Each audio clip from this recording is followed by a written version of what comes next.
Hi hello friends, newly construction చేసిన house అయితే sale చేస్తున్నారు ఫ్రెండ్స్. మనం జస్ట్ జాయిన్ అవ్వడమే లేట్ ఫ్రెండ్స్. ఇల్లు మంచి స్పేసియస్ అండ్ వాస్తు ప్రకారం అయితే కట్టారు. POP, wood work and quality materials అయితే యూజ్ చేశారు friends. Car parking and bike parking కూడా ఉంది ఫ్రెండ్స్. ఫేసింగ్ వచ్చేసరికి ఈస్ట్ ఫేసింగ్ 4 cents లో అయితే ఈ హౌస్ కన్స్ట్రక్షన్ చేశారు. రోడ్ వచ్చేసి 25 feet రోడ్. రేట్ వచ్చేసి 83 చెప్పారు ఫ్రెండ్స్. అది కూడా నెగోషియబుల్ ఉంటుంది. వాటర్ ప్రాబ్లం అయితే ఎలాంటిది లేదు ఫ్రెండ్స్. బోర్ అండ్ సంప్ కూడా మనకి ఉంది. లొకేషన్ వచ్చేసరికి మనం టవర్ క్లాక్ నుంచి అయితే 3 kilometers ఉంటుంది ఫ్రెండ్స్.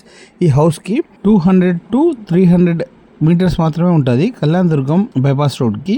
ఈ హౌస్ యొక్క డీటెయిల్స్ కావాలనుకుంటే ఈ కింద చిన్న కాంటాక్ట్ నెంబర్స్కి కాంటాక్ట్ అవ్వండి ఫ్రెండ్స్. ఫుల్ డీటెయిల్స్ తెలుసుకోవచ్చు. ఇలాంటి మరిన్ని వీడియోస్ కోసం నా పేరుని లైక్ చేయండి, షేర్ చేయండి అండ్ సబ్స్క్రైబ్ చేయడం మాత్రం మర్చిపోకండి ఫ్రెండ్స్. జై హింద్.